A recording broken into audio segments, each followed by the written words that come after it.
चलिए आइए हम लोग थोड़ा सा केमिस्ट्री के बारे में आ जाए। क्लास 10 के केमिस्ट्री के बारे में थोड़ा सा आप लोग जानें। क्या हुआ?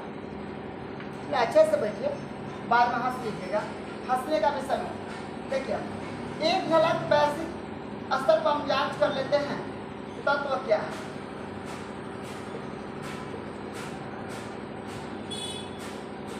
तत्व वह शुद्ध पदार्थ है जिसको खंडित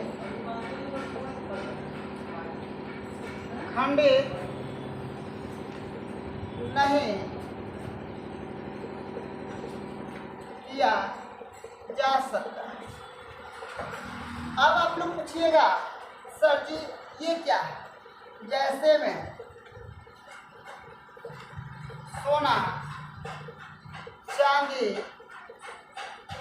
लोहा इत्यादि। हल्का सा हम आप लोग बताएंगे। हम लोग चल रहे हैं बल का चैप्टर रासायनिक अभिक्रिया के बारे में। तत्व क्या है? तत्व वह शुद्ध पदार्थ है जिसको खंडित नहीं किया जा सकता है। ये सोना है, सोना के मान लो कि एक टुकड़ा ले लो और उसको 100 टुकड़ा में तोड़ दो, क्या सोना से वह चांदी हो जाएगा? नहीं हो पाएगा। क्या वह चांदी है, अगर चांदी को हम लोग तोड़ दें तो सोना हो जाएगा? नहीं हो पाएगा। लोहा है, अगर लोहा को हम लोग कितना भी टुकड़ा खंडित कर दें, टुकड़ा टुकड़ा कर दें, तो क्या वह खंडित हो जाएगा या दूसरी चीज में बदल जाएगा? नहीं बदल पाएगा। तो तत्व वह शुद्ध पदार्थ है जिसको खंडित नहीं किया जा सकता है। अब देखो तत्व क्या है? अब तत्व में हम लोग तत्व को आपस में संयोग करा देते हैं। ध्यान रखिएगा, तत्व यौगिक क्या पर ध्यान रखिएगा। यौगिक तो बनता कैसे है, ठीक है ना? यौगिक और यहीं पर ध्यान रख लीजिएगा, थोड़ा सा शॉर्टकट में चल रहे हैं। मिश्रण, ठीक है ना? यहाँ पे ध्यान रखिएगा यौगिक क्या होता है और मिश्रण क्या होता है, हम आप लोग को बता दे रहे हैं। जिस पदार्थ का रासायनिक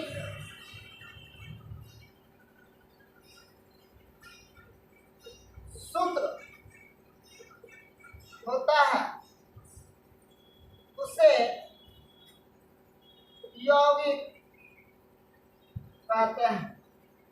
अब आप लोग से बताया जाएगा कि देखिए, जैसे में आप हम बता दे रहे हैं, ये हाइड्रोजन है, ये हाइड्रोजन एक तत्व है, ठीक है ना? तो इसको हम बोल दिए H2। ऑक्सीजन भी एक है, तत्व है, या फिर इसको हम बोल दिए O2। H2O2 में जब दोनों का क्या किया जाएगा, क्रिया कराया जाएगा, तो ये हो जाएगा H2O, आ जाएगा H2O। तो यह किसका सूत्र है? ये किसका सूत्र है? ये जल का सूत्र है। ये किसका सूत्र है? ये जल का सूत्र है। तो देखिए इसका सूत्र हो गया। तो अगर कोई पूछेगा H2O ये यौगिक है कि मिश्रण है, तो क्या बताइएगा? यौगिक है। ये क्या है? यौगिक है। क्या है? यौगिक है। अब देखिए इसका तो आप लोग पकड़ में आ गया सूत्र। लेकिन अगर बोल दिया जाए कि नमक और प्लस कर दिया जाए बालू, ये दोनों का मिला दिया जाए, पूरा मिला दिया जाए, तो इसका कोई सूत्र होगा? नहीं होगा। इसका कोई सूत्र का होगा? नहीं होगा। अब हम आपको बता दे रहे हैं, देखिए ये होता है सोडियम, ये एक तत्व है, और ये होता है क्लोरीन, ये भी एक है, तत्व है। ये बहुत खतरनाक, ऐसे ही जलता है। इसको केरोसिन में, सोडियम को केरोसिन में डुबा कर रखा जाता है। क्लोरीन सबसे खतरनाक गैस है, और जब इस दोनों पर क्रिया कराया जाता है तो बनता है NCl। ये किसका सूत्र है? ये नमक का सूत्र है। ये किसका सूत्र है? नमक का। तो कोई बोलेगा कि नमक क्या है, तो हम लोग बोलेंगे नमक यौगिक है, क्योंकि उसका रासायनिक सूत्र है।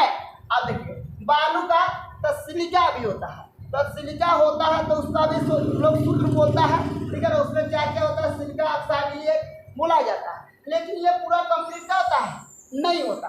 तो ये दोनों का अगर मिला दिया जाएगा तो इसका कोई भी सूत्र का होता है, नहीं होता है। अच्छा पहले बताइए, मिश्रण का मतलब जानते हो ना, एक से अधिक पदार्थ को मिला दिया जाता है।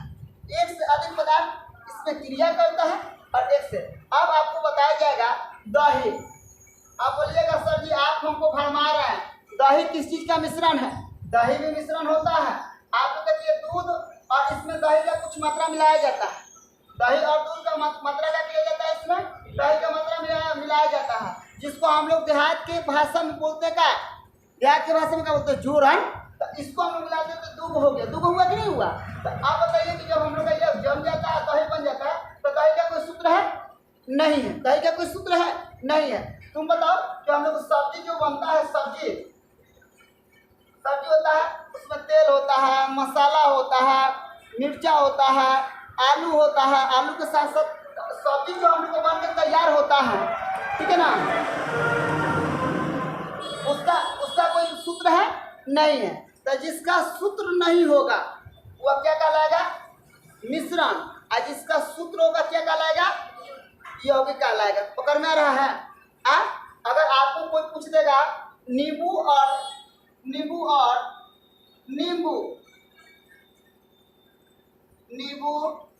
जल और चीनी, ये तीनों को मिला के बताओ, तीनों को मिला के बताओ कि क्या यह मिश्रण है या यौगिक है? तो आप बताइएगा। देखिए जल का तो हो जाएगा, ठीक है ना, चीनी का भी हो जाएगा, जल का भी हो जाएगा, लेकिन नींबू का होता है? नहीं होता। और जब ये बनता है ना, यह तीनों का बनता है, तो यह एक विलयन बनता है। क्या बनता है? विलयन बनता है, जिसका कोई भी रासायनिक सूत्र नहीं होता है। तो आप दिमाग में हम लोग बैठ गया, तत्व क्या है? तत्व से क्या बनता है? यौगिक बनता है। तत्व से क्या बनता है? यौगिक बनता है। पदार्थ को भी मिलाने पर क्या बनता है? यौगिक बनता है। इसलिए मैंने आप लोग को उतना झंझट में नहीं डाला। जिसका सूत्र हुआ वह यौगिक। अब कोई बोल देगा, देख लीजिए बहुत सारे सस्पिशन आप लोग पढ़िएगा। यहाँ पर लिखिए सोना। आप सोना का सूत्र होता है AU। तो आप बोलेगा क्या ये यौगिक है? तो यौगिक है? नहीं, यौगिक नहीं है। क्यों नहीं है?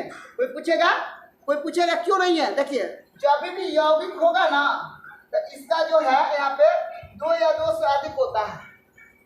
अब आप लोग यहाँ पे अभी पढ़िएगा तो पकड़ में आ जाएगा। हाइड्रोजन आयोडाइड, यह यौगिक है कि नहीं है? यौगिक है, क्योंकि यहाँ पे हाइड्रोजन और क्या मिला है? हाइड्रोजन प्लस आयोडीन मिला है। तो क्या बोला है? हाइड्रो आयोडाइड हो गया। हाइड्रो आयोडाइड हो गया। तो यह एक यौगिक है। तो आप लोग देखिएगा ना, तो पकड़ में आप लोग को आ जाएगा, ठीक है ना, कि यह है या नहीं। चलिए इसको आप लोग नोट कर लीजिए तेजी से।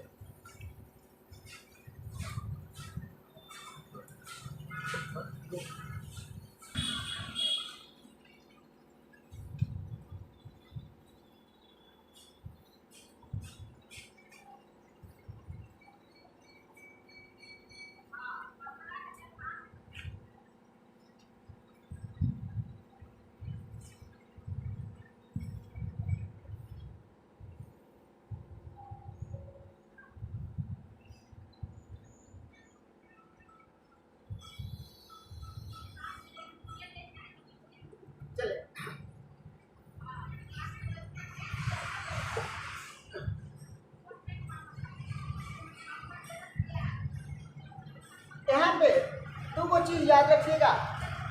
एक चीज होता है पदार्थों में परिवर्तन। पदार्थ में क्या होता है? परिवर्तन होता है। ये परिवर्तन 2 प्रकार से होता है। एक होता है भौतिक परिवर्तन, ये भौतिक परिवर्तन, और दूसरा होता है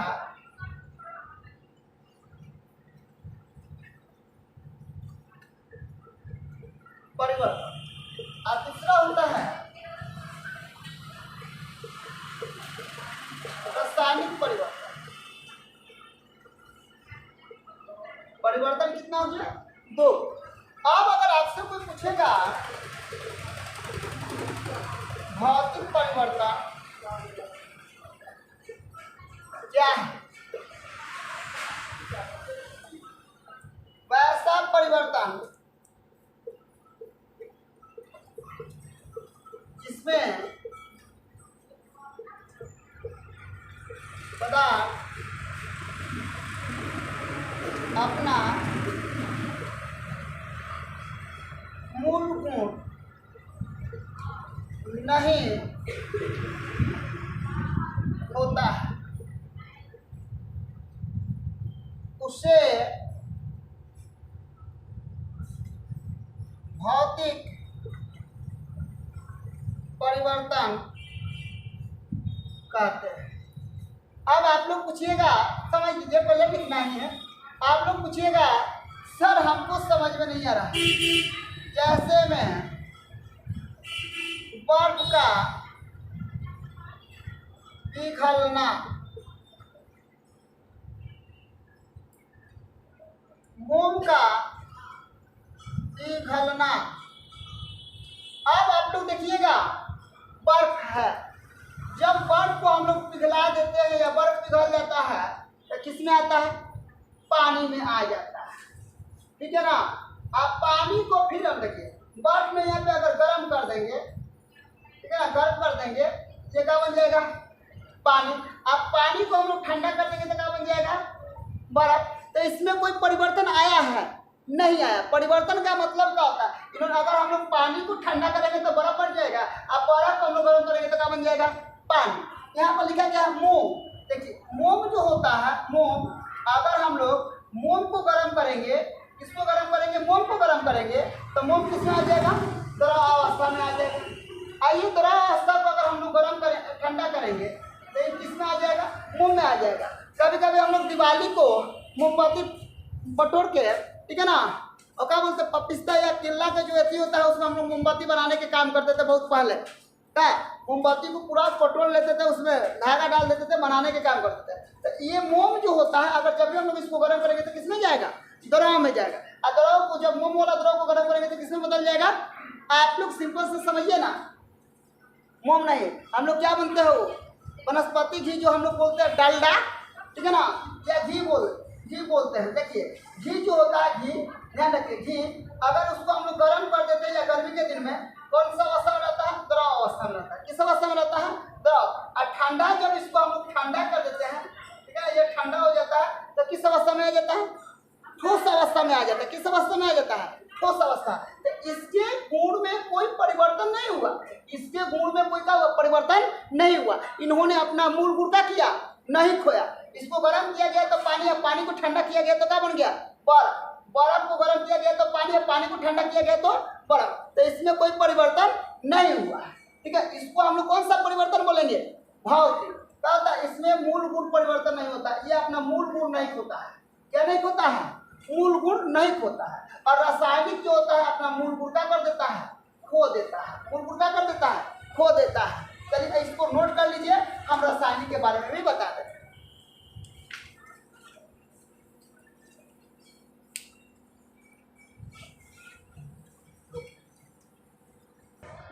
अब हम लोग को देखना है कौन सा परिवर्तन?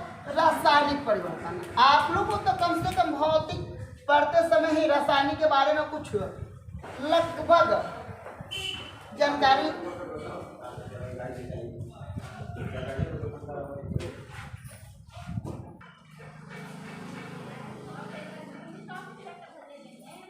अब यहाँ पे है रासायनिक परिवर्तन। यहाँ पे देख लीजिए, समझ जाइएगा, समझ में आएगा। रासायनिक परिवर्तन क्या है? वैसा पदार्थ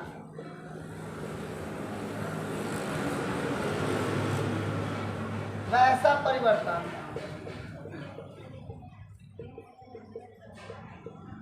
जिसमें पदार्थ अपना मूल गुण को देता है, उसे रासायनिक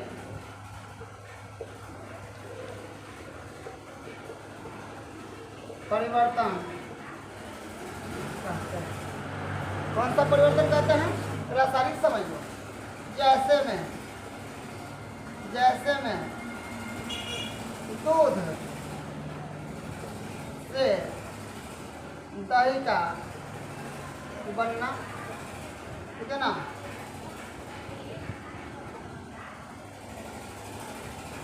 कोयला का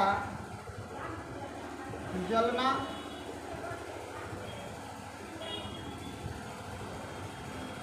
चावल का पकना।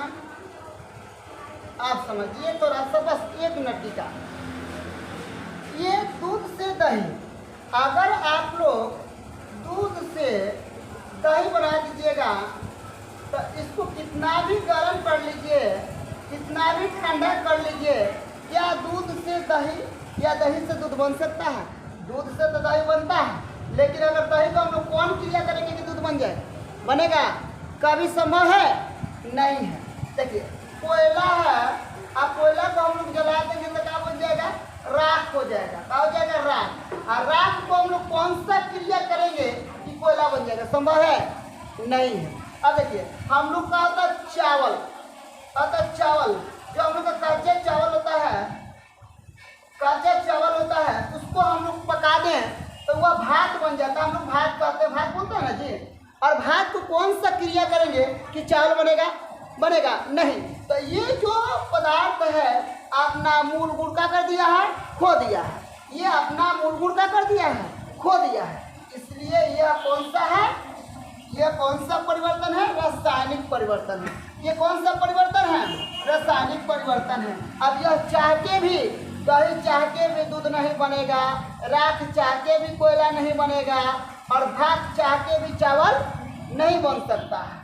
ये क्या है हम लोग का? कौन सा परिवर्तन है? रासायनिक परिवर्तन।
हो गया?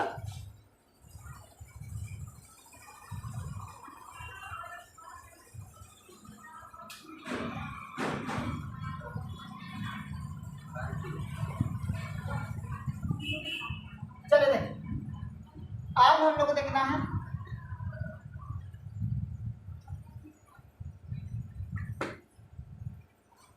रासायनिक अभिक्रिया किसे कहते हैं। यही मेन चीज है और आप लोग को आसानी से समझ में आ गया। बहुत सारे लोगों को पता भी है।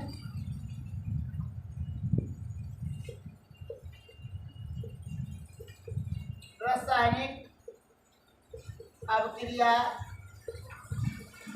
किसे कहते हैं?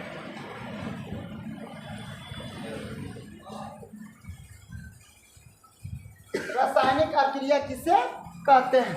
देखिए जब दो या दो से अधिक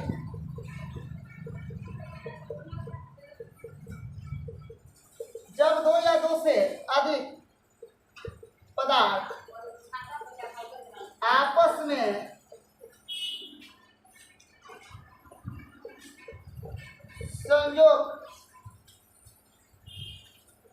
संयोग करके एक नए गुण वाले पदार्थ का निर्माण करते हैं, उसे रासायनिक अभिक्रिया कहते हैं। कौगो पदार्थ लेने की बात कहा गया है, कम से कम कितना होना चाहिए? 2 गो। अभी रुक जाइए, आप लोगों को बताइए, कम से कम कितना होना चाहिए? 2 गो। अब हम लोग क्या किया, जैसे मैं उदाहरण ले रहे हैं, हमको आज खाने का मन किया चावल, ये ले लिया, हम क्या ले लिए? चावल। अब समझिएगा, चावल अब प्लस होता है पानी, चावल अब प्लस का होता है पानी। और चावल और पानी को हम लोग ने क्या कर दिया, धर कर डबका दिया, खोला दिया, गर्म कर दिया, तो क्या बन गया हम लोग का? भाप। तो देखिए, ये जो अभिक्रिया होगा, जब भी अभिक्रिया होगा तो जो पदार्थ रासायनिक अभिक्रिया में भाग लेता है उसके यहाँ पे उल्टा आता है। जैसे आप लोग को ये चावल अभिक्रिया पे क्या है, पानी है, और दोनों को धर कर हमने गर्म कर दिया, क्या बन गया? भाप बन गया। ठीक है ना? अब समझिए, यहाँ पे इससे पहले हम आप लोग को हाइड्रोजन कर दिया था और ऑक्सीजन कर दिया था, और इसको मैंने अभिक्रिया कराया था। ठीक है ना? तो यहाँ पे हम लोग को बन गया था H2O, ये भी अलग हो गया था। हुआ था कि नहीं हुआ था? तो ये 2 गो पदार्थ है, ये 2 गो का है पदार्थ है, और अभिक्रिया का फलस्वरूप ये नए पदार्थ का निर्माण किया।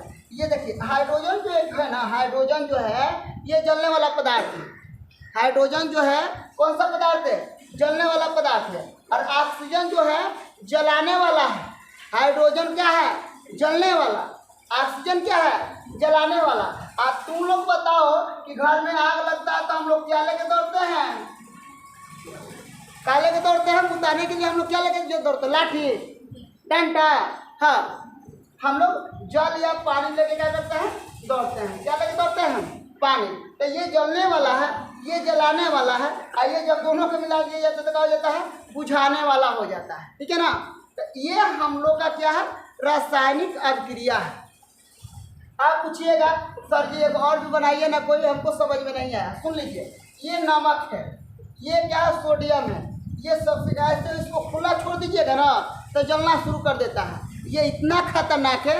आता है आप लोगों को परीक्षा में, क्लास 10 के परीक्षा में, कि सोडियम को क्रोसिन में डुबाकर क्यों रखा जाता है?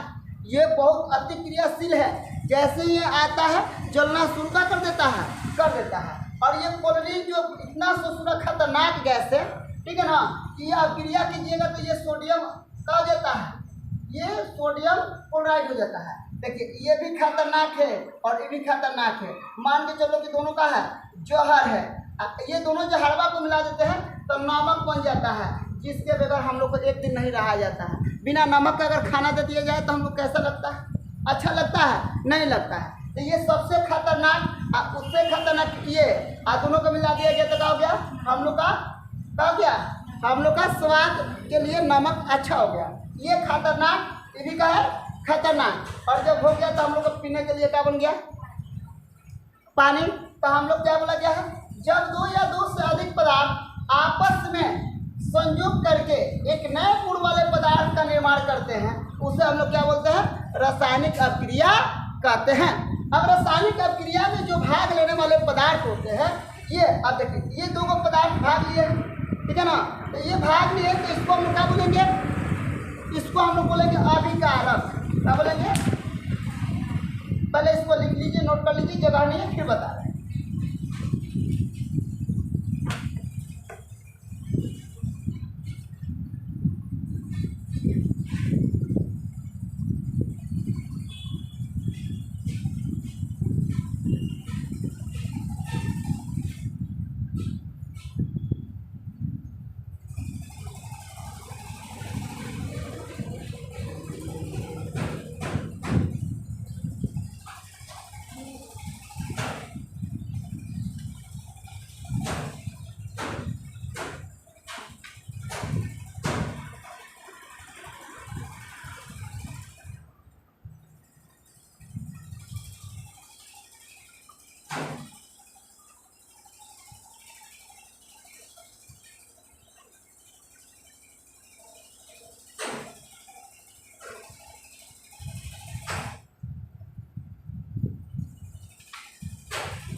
ये सब कोई दिक्कत, इसमें कोई दिक्कत नहीं ना है।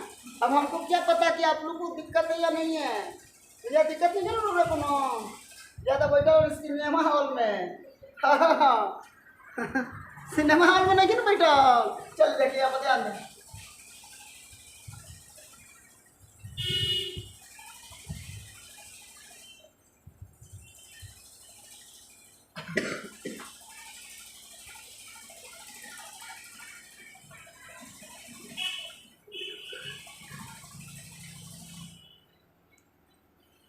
चलिए आप देखिए ना यहाँ पे हम बनाते हैं H2, ये हो गया O2, ये बन गया H2O।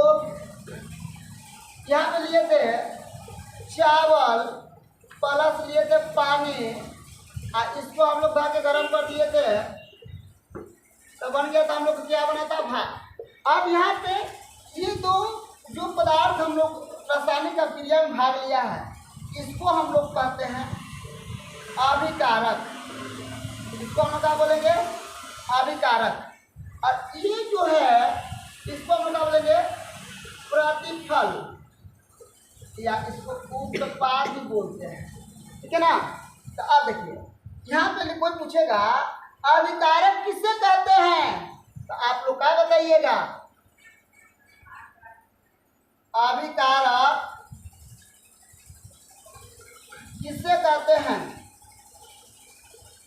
आप लोग क्या बताइएगा भाई। रासायनिक अभिक्रिया में भाग लेने वाले पदार्थ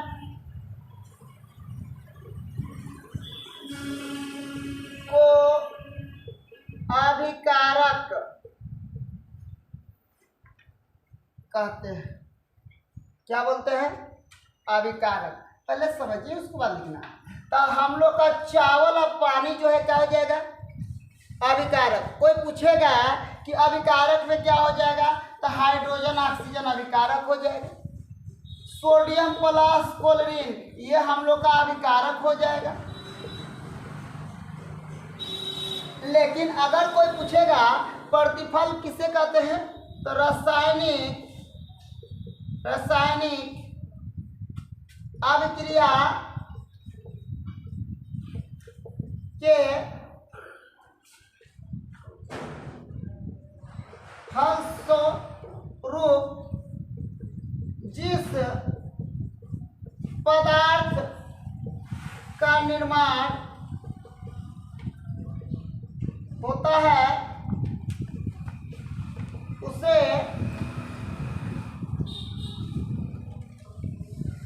प्रतिफल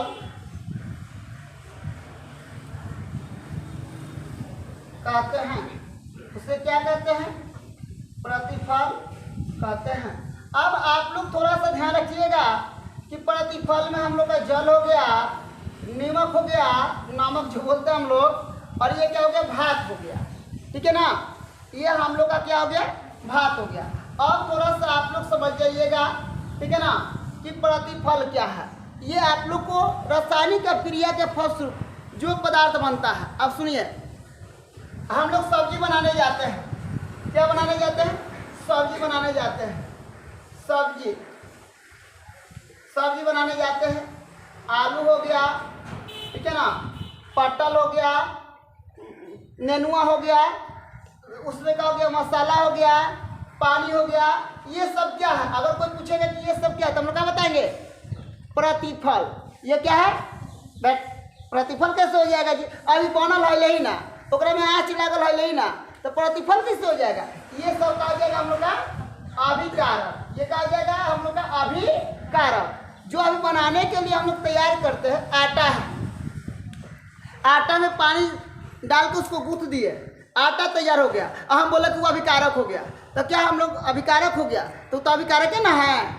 और उसके बाद जब हम लोग उसको गर्म करके पका देंगे तो हम लोग क्या हो जाएगा, ब्रेड रोटी तैयार हो जाएगा, तब हम बोलेंगे क्या हो गया, वह प्रतिफल हो गया, ठीक है ना। वह क्या हो गया, प्रतिफल।